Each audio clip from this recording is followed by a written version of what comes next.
Hi everyone. आज का topic ABG analysis यानी कि आर्टेरियल ब्लड गैस एनालिसिस है। लास्ट क्लास में हमने डिस्कस किया था एबीजी सैम्पलिंग कैसे करते हैं हम, यानी कि जो हम ब्लड सैंपल लेते हैं वो हम कैसे कलेक्ट करते हैं। तो आज हम डिस्कस करेंगे जो हमने ब्लड कलेक्ट किया है उसको हम एनालाइज कैसे करेंगे, कैसे हम पता लगाएंगे कि पेशेंट एसिडोसिस वाला है या पेशेंट एल्कलोसिस वाला है, एसिड बेस इम्बैलेंस क्या होता है, वो सारी चीज़ें।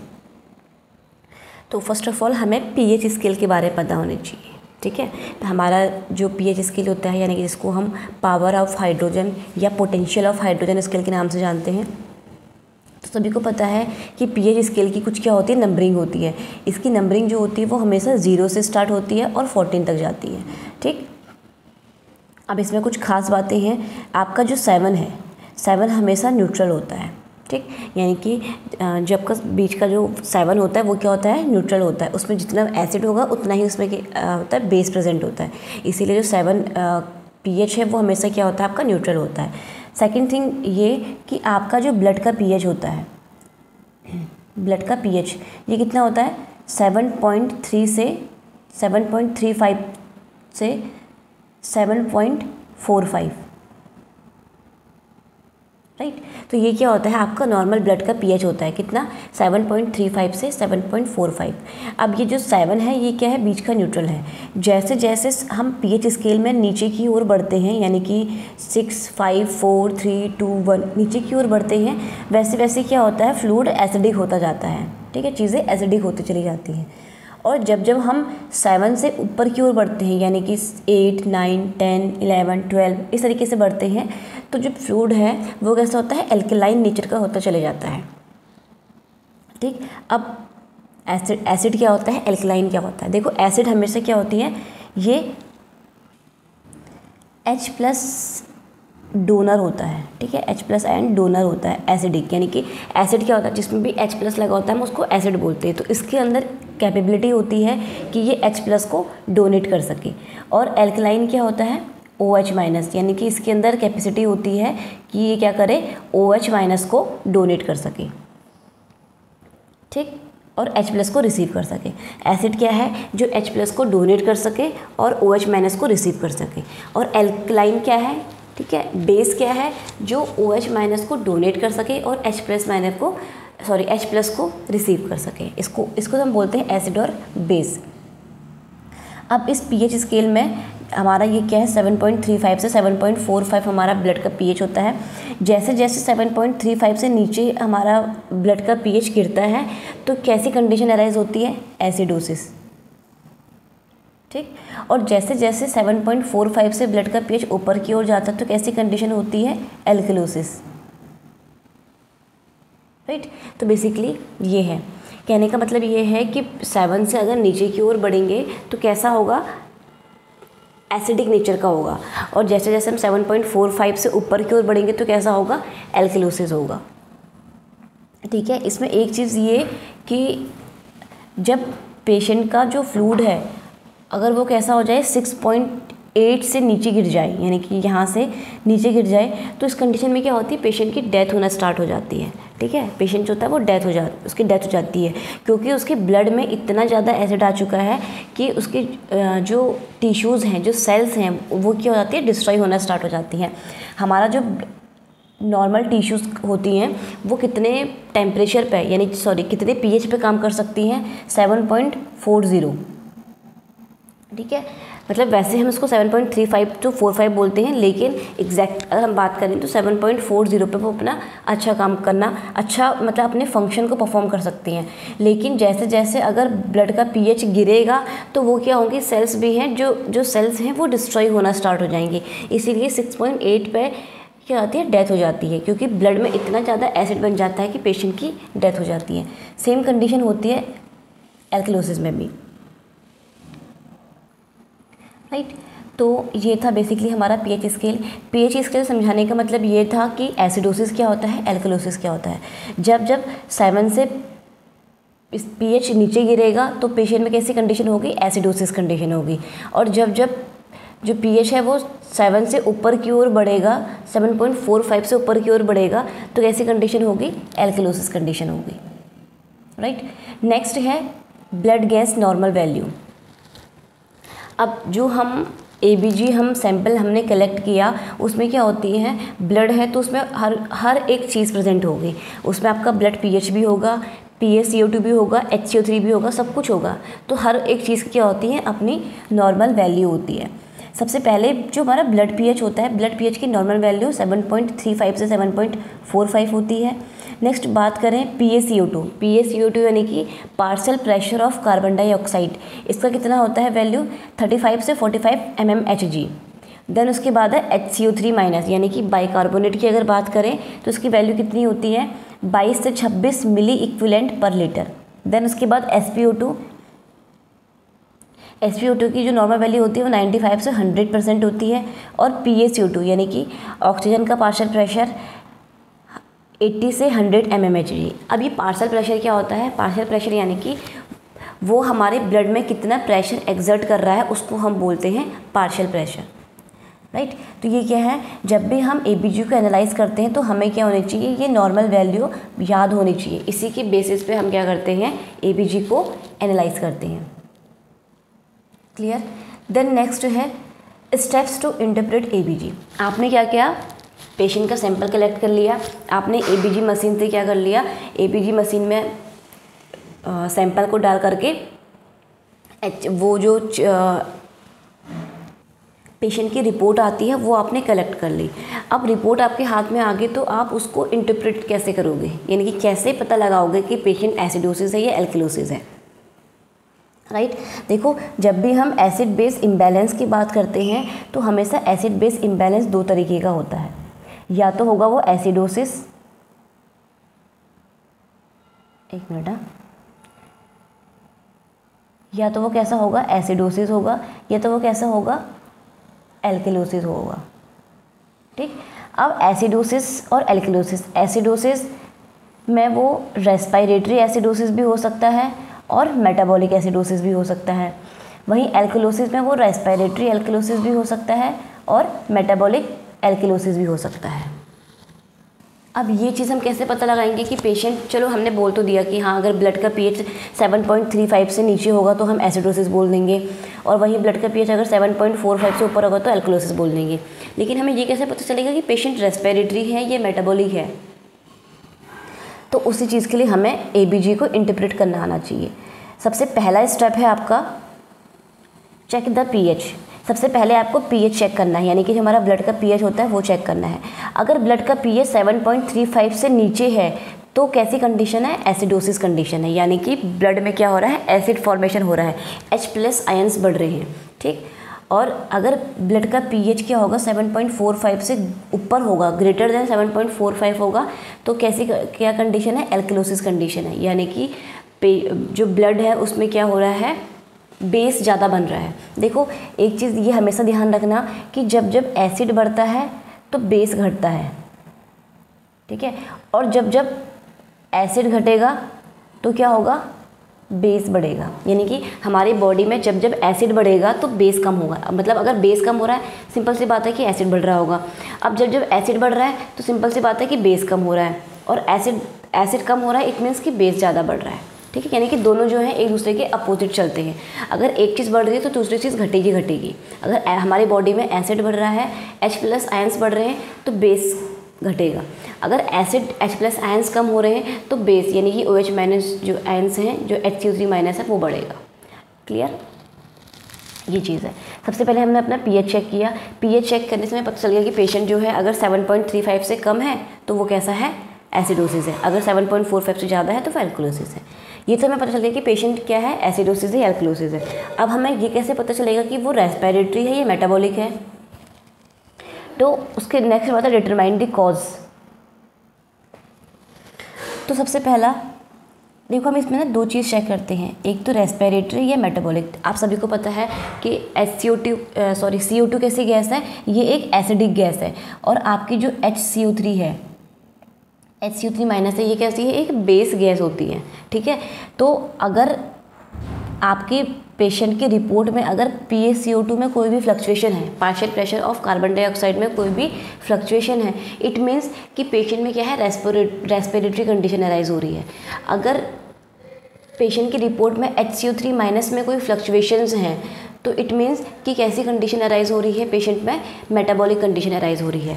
क्यों? क्योंकि जो CO2 होती है, जो आपकी कार्बन डाइऑक्साइड गैस होती है, एसिडिक गैस है, उसको हमारी बॉडी से बाहर कौन निकालता है? हमारे रेस्पिरेटरी सिस्टम, यानी कि हमारी जो लंग्स होती हैं वो उसको हमारी बॉडी से बाहर निकालती है CO2 को। ठीक वैसे ही HCO3 यानी कि बाइकार्बोनेट को हमारी बॉडी से बाहर कौन निकालता है? हमारी किडनी बाहर निकालती है। देखो चीज़ें मेटाबोलाइज तो लीवर में होती हैं, लेकिन वो हमारी बॉडी से बाहर कैसे निकलती है? हमारी किडनी जो होती है, हमारा जो रीनल सिस्टम है, वो उसको बाहर निकालने का काम करता है, राइट। तो इसलिए अगर HCO3 की वैल्यूज़ में कोई भी फ्लक्चुएशंस आती हैं, वो बढ़ती घटती हैं, तो क्या हो रहा है? पेशेंट में मेटाबॉलिक कंडीशन अराइज हो रही है, राइट।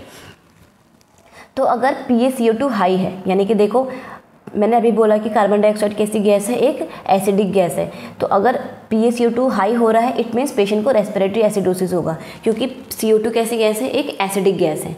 देन उसके बाद अगर उसमें PaCO2 लो है, ठीक है, PaCO2 की मैंने नॉर्मल वैल्यू बताई है 35 से 45 है। अगर PaCO2 की वैल्यू क्या आ रही है? लो जा रही है, ठीक। PaCO2 कैसी है? एक एसिडिक गैस है। अगर वो कम जा रहा है तो कैसी कंडीशन अराइज होगी? एल्कलोसिस होगी, क्योंकि अगर एसिड कम हो रहा है तो कहीं ना कहीं बेस बढ़ रहा है हमारी बॉडी में। देन उसके बाद मेटाबॉलिक कंडीशन है, ये कैसे पता लगाएंगे? HCO3, अगर HCO3 हाई होगी तो कैसी कंडीशन है आपकी? मेटाबॉलिक एल्कलोसिस वाली कंडीशन है, ठीक है, मेटाबॉलिक एल्कलोसिस। अगर कैसा होगा आपका बाइकार्बोनेट अगर आपकी बॉडी में ज़्यादा बढ़ रहा होगा तो, क्योंकि बाइकार्बोनेट कैसी होती है? एक बेस गैस होती है। तो अगर वो बढ़ रहा है इट मीन्स कैसी है? मेटाबॉलिक एल्कलोसिस कंडीशन है।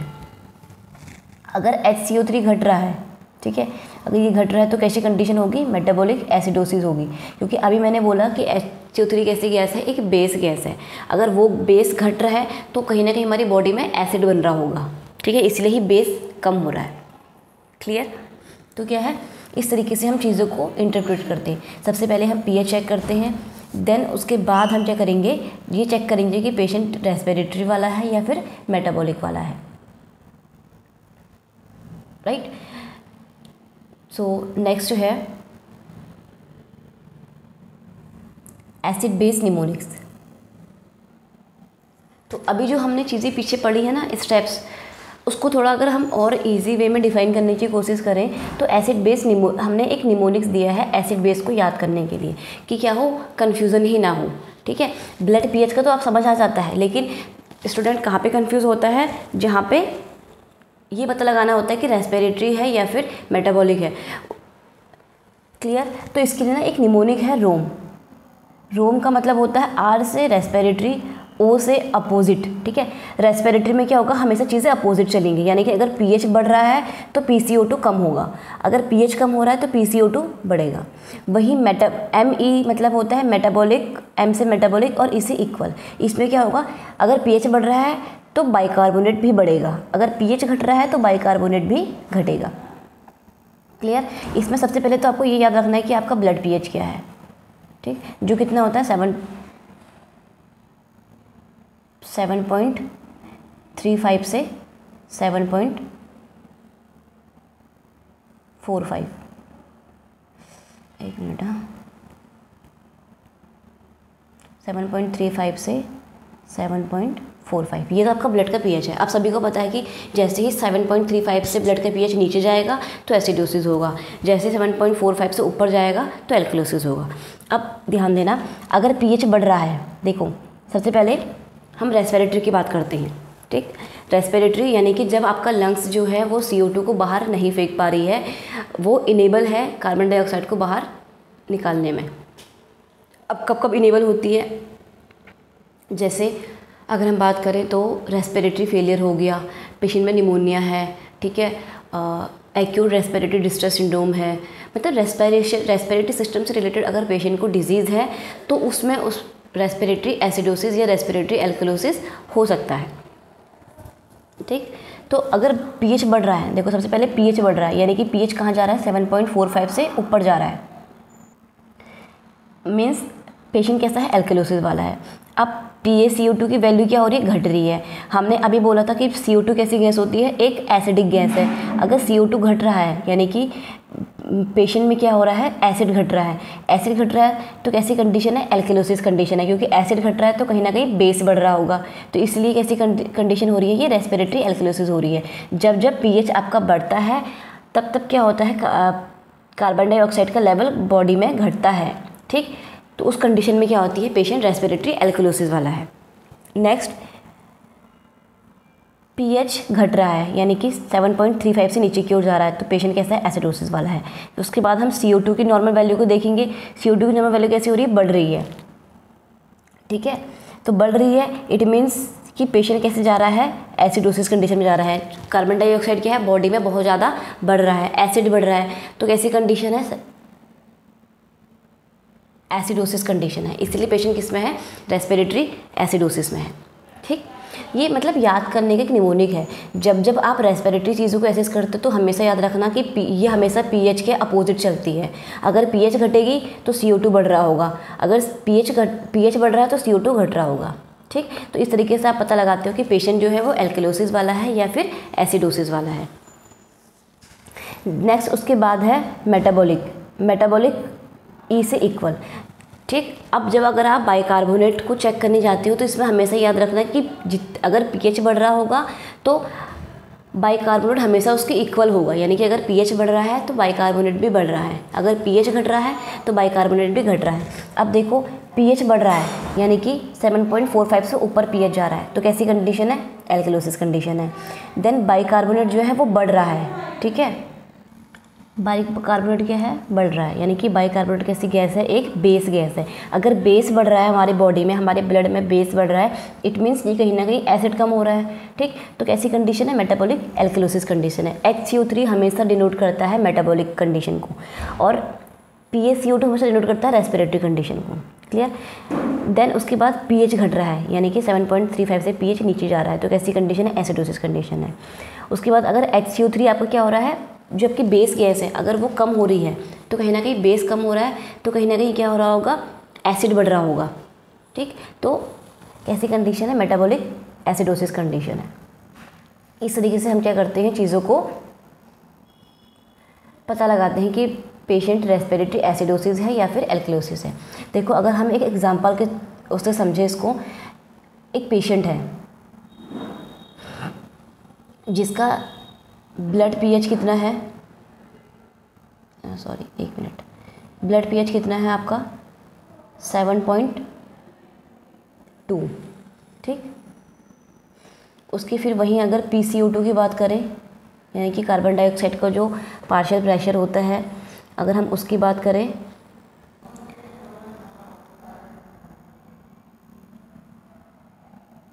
और HCO3 क्या है अभी 24। ठीक है, तो एक पेशेंट है जिसमें क्या है, ब्लड का पीएच 7.2 है, जो कार्बन डाइऑक्साइड है उसका लेवल कितना है 47 है और HCO3 24 है। तो इसका पेशेंट किस कंडीशन में है, पेशेंट रेस्पिरेटरी एल्केलोसिस है या फिर रेस्पिरेटरी एसिडोसिस है, ये मेटाबॉलिक एसिडोसिस या एल्केलोसिस है, तो उसका पता लगाना है। अब देखो कैसे करेंगे, सबसे पहले हम पीएच चेक करेंगे। पीएच क्या है 7.2 है यानी कि पेशेंट किस में, पहले तो पता चलेगा कि पेशेंट किस में है, एसिडोसिस वाला है, क्योंकि 7.35 से जैसे ही ब्लड का पीएच नीचे गिरता है तो हमने क्या बोला, वो कैसी कंडीशन होगी, एसिडोसिस होगी। देन उसके बाद CO2 का जब हमने लेवल चेक किया तो कितना निकला 47।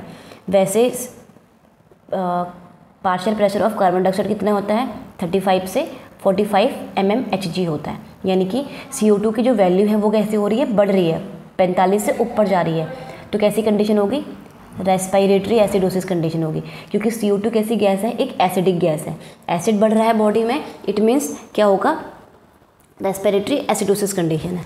ठीक है, तो ये है, देखो पीएच घटा, क्लियर, PCO2 बढ़ गया 47 हो गया, तो कैसी कंडीशन हो रही है, रेस्पिरेटरी एसिडोसिस कंडीशन हो रही है। इस तरीके से क्या करते हैं, चीज़ों को चेक करते हैं। ठीक, जब जब पीएच घट रहा है और CO2 बढ़ रहा है, इट मीन्स कि पेशेंट जो है वो रेस्पिरेटरी एसिडोसिस में है।